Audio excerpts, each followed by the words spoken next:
Hi, Dr. Owen.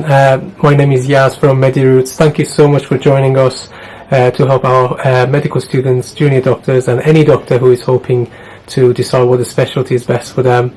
Could you please introduce yourself and tell us a bit about you? Thanks, Yaz. Yeah, my name is Carrie Owen. I am currently a specialty doctor in cardiology here at Leighton Hospital in Crewe. I've had quite a varied route to get to this point in my career. I initially trained in dentistry in Glasgow, qualifying in 1997. I then spent a year and a half in general dental practice and realised that that was not for me. And after my sister suffered a fractured mandible when she had an altercation with a horse, that's when my interest in maxillofacial surgery developed, and I then worked in MaxFac surgery for 10 years. I got to staff grade level working in Scotland and reached a point in my life where I thought, well, could I apply to go to medical school? Because to become a consultant in MaxFac surgery, you have to be qualified in both medicine and dentistry. And working in MaxFac as a single qualified dentist, you're basically thrown into hospital life, having to learn very quickly about general medical conditions. And I really enjoyed that aspect of the job. So as a result of that, I then went on and did an advanced life support course as a dentist, and I did really well. And that really inspired me to and encouraged me to go on and apply for medical school. I then got a reduced course, 3-year course at Keele Medical School in Stoke-on-Trent, and moved down to Stoke in 2007, qualified in 2010. And my intention then was to leave MaxFac behind, because I felt I had done everything I could in that specialty, and I'm very interested in learning, and there's so much in medicine to learn, and I've developed a very keen interest in cardiology, and I have pursued that career since then, and that's where I am now. That sounds really exciting. Could you please tell us about your chosen specialty? You said cardiology. What does it involve? What do you do as a specialty doctor on a daily basis? What does your day look like? So my day involves looking after inpatients on the ward, both general cardiology patients and patients within our coronary care unit who say have come into hospital having had a heart attack, or they have acute heart failure or an acute rhythm problem with their heart. I support the junior doctors on the ward. In fact, the whole ward team, that's the nursing staff, healthcares, pharmacists, junior doctors on the ward, and we all work well together as a team to provide good care for our patients. I also supervise medical students because it's very important to nurture the future doctors and ensure that they have a good sound understanding and are made to feel welcome in what is actually a really stressful environment. So that's a key part of my job. I also do outpatient clinics. I currently do 3 outpatient clinics a week where I will see patients with a new diagnosis of probable angina, and I do 2 other general cardiology clinics. That's fantastic.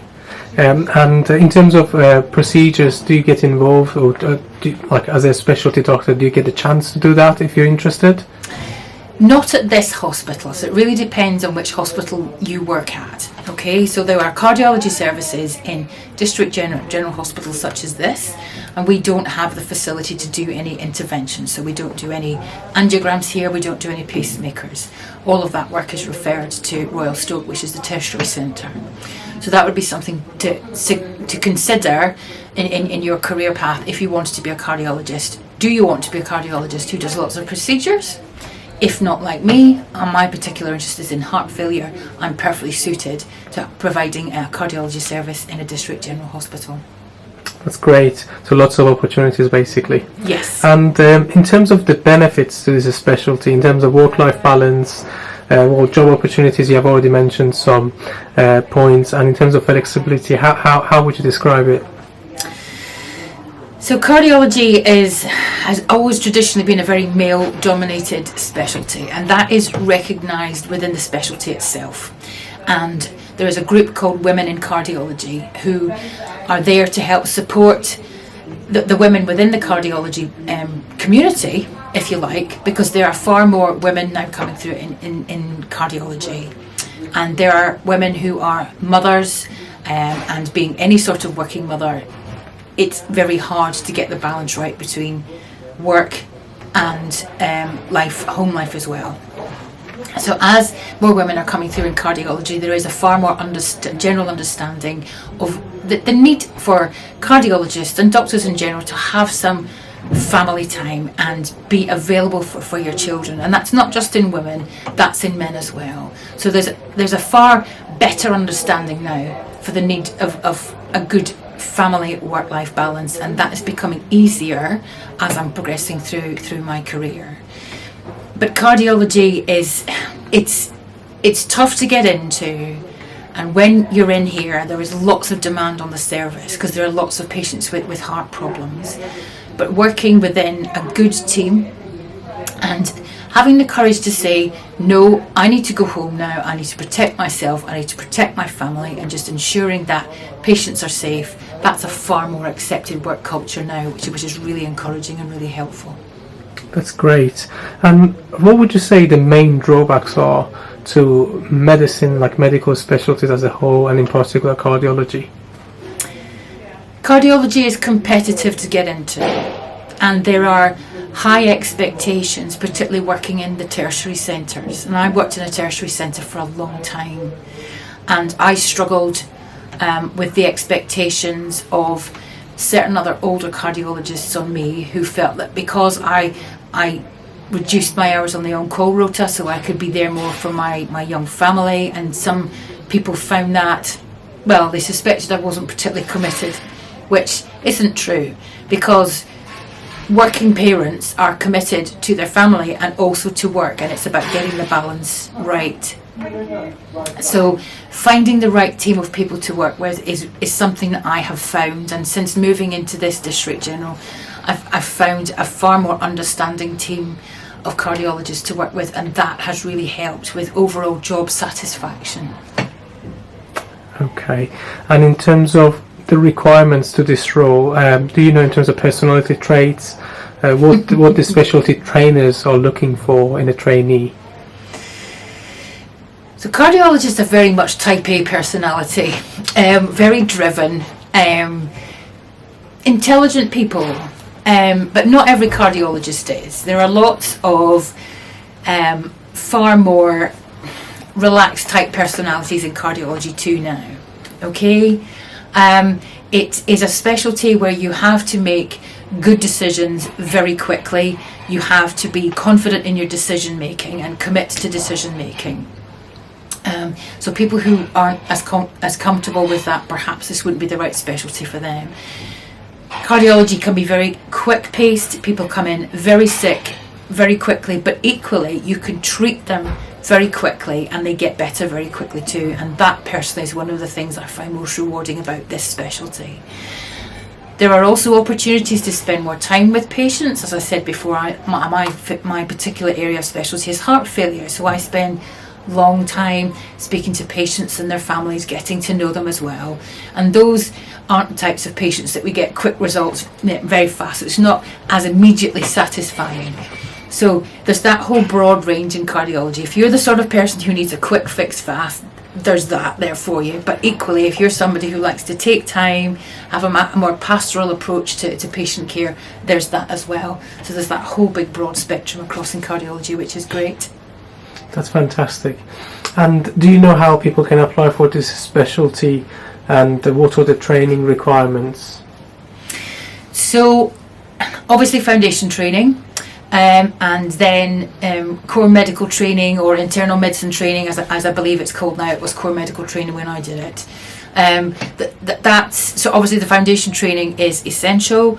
The alternative to IMT is the acute care common STEM. These are the two pathways into specialist training, and once you've completed the training in either IMT or ACCS, then you can apply for a cardiology specialty training number going in at ST4 level. It's not the only route into cardiology. I've taken a more unconventional route in that when I completed core medical training, I then took on a clinical fellow job in a tertiary centre, and I have worked towards gathering all the same competencies as any other person on a deanery approved training programme. It's been a much longer training programme, but then I've been able to fit that in around my own personal needs, my own health needs, looking after myself, looking after my young family, and it's lifted quite a lot of the time pressure that other registrars find that they have to have a certain number of competencies achieved within that time. So while it's been longer, I've been able to do it at my own pace, which is more satisfying for me, and I feel more in control of things. That's great. And in terms of if you were at the beginning of your journey, whether it's as a medical student or at the junior level, would you have chosen the same career path, or would you have gone directly into medicine? Do you think what you have done has made you who you are, or do you regret making certain decisions? That's a really tricky question. Because I've taken such a long route to get to medicine, I've done lots of other things in that time. So I don't see my time in Max Fac and dentistry wasted at all, because it meant I came into medicine as a mature student. I used to call myself a geriatric student, but I brought with me life experience, and that is so important in medicine, to be able to have empathy with your patients and their families, and also an understanding of the people that you work with. We're all human beings. We all have stuff going on outside of work. We all have different personalities. And to be able to get on in medicine and to survive and thrive, you need to have that understanding and appreciation of other human beings around you. And I brought all that great wealth of experience with me into medicine, and I think that has really helped me. So while I'm approaching my 50th birthday in 2 months' time, and I think, oh, for goodness sake, why don't I have a proper grown-up job yet? I wouldn't want to have not had all those experiences I've had in my life that have brought me up to this point now. So I'm not really directly answering your question. But I'm glad I had the opportunity to do all those other things in my life before I got to this point, because it's helped to shape me into the doctor, into the mum and the human being that I am now. That's fantastic to hear. In addition, have you got any advice or tips for our audience, whether they are medical students or doctors at any grade, that they're deciding to change their specialty, or they're considering cardiology as a specialty? Is there anything that you could tell them to help them to decide whether cardiology is the right one for them? Get some experience in cardiology, okay? Apply for rotations in cardiology. There are lots that are freely available.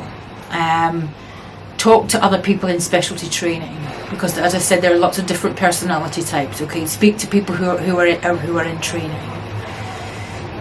And if it's something that interests you, then yeah, absolutely follow it, because it's a fascinating subject. We always need cardiologists.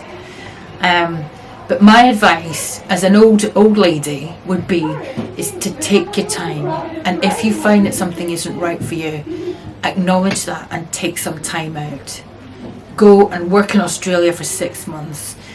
Take some time out of medicine and look after yourself, because you don't have to make those decisions and commit to them at a young age.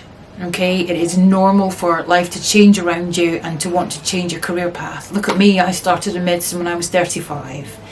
So there's, life is a roller coaster, and just ride with it. Okay, and just look after yourself. That's really the best advice I can give. Well, that sounds really amazing, Dr. Owen. All I can say is just thank you so much for joining us on MediRoots, and I'm sure people will benefit from this, your personal experience and your advice. So thank you so much. Thank you.